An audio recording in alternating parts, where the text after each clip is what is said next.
What's going on, guys? It's Jeff from Lucky Nelson's. We got Josh on the camera. We're making another video sawmilling with the WoodMizer today. We got this beautiful black walnut log that we picked up from Cinnaminson, New Jersey. It was storm falling. We got it about a week ago. Today we're gonna mill it up. Come take a look.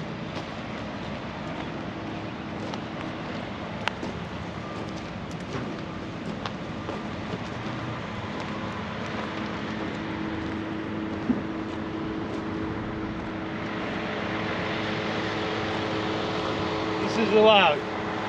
It's just barely under 9 foot long. We got about 34 inches in width right there. Maybe a little bit smaller in the middle. This end is a bit wider. It's got a nice crotch. It's gonna have some nice figure in here, hopefully. We will have to trim a little bit to make it fit on the mill. But I think it's gonna yield some really nice slabs. Let's get this thing loaded up. Let's get her done.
Like I've mentioned in previous videos, the sawmill's maximum width of cut is 34 inches.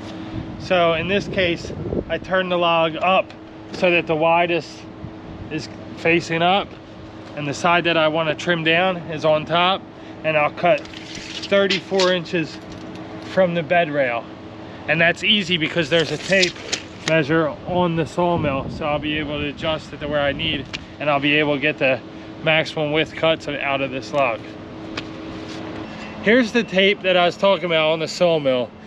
I got it at 34 right now. I can't really go more than 3/4 of an inch past that, so yeah.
So as I've done in my previous videos, I try to center the pith the same height above the bed rails on both sides. That way, when you make that middle cut, the pith goes all the way through that middle piece.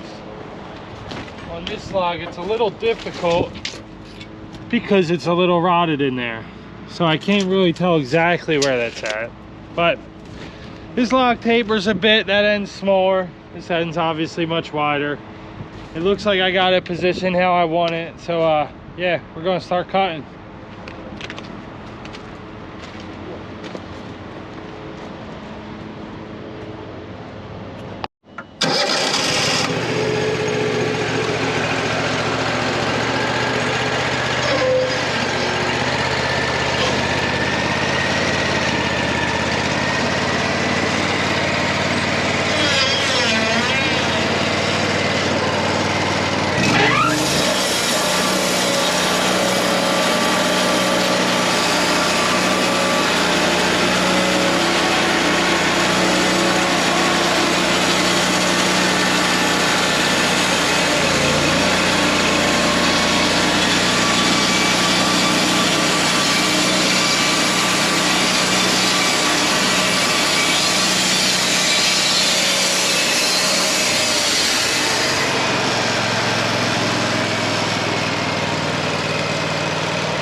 Alright, so I took a couple cuts off the top, flipped it over, and now I'm probably going to try to mill as much as possible.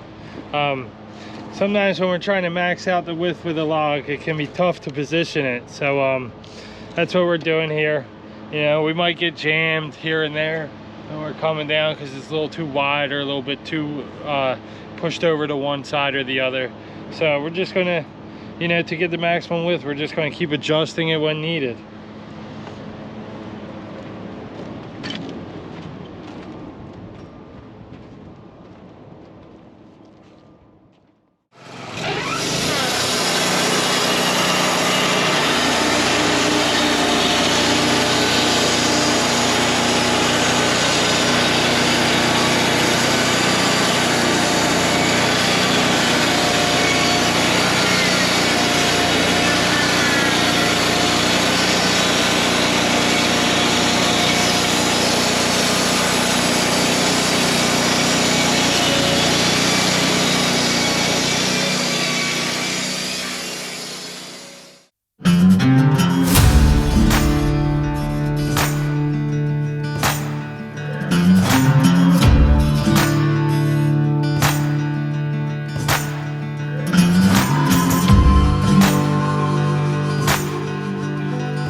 beautiful log, getting some nice slabs, but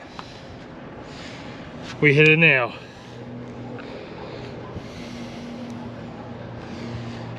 Metal is the enemy of an urban sawmiller, but it is to be expected. So we're gonna dig this thing out, change the blade, get back to work.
Like I said, this log came from a tree that fell down in a neighboring town, Cinnamon, New Jersey.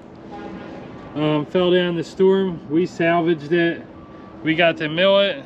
This thing could have ended up as firewood or chip, like many logs in those neighborhoods do. But these logs are beautiful. They're more beautiful than the lumber you buy in the big box stores. That stuff doesn't have character like this, you know? These slabs make statement pieces. Yeah, they're not just basic like all the other stuff you see out there.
right guys, well, thanks for watching the video. Despite hitting that nail, it was a very beautiful walnut log.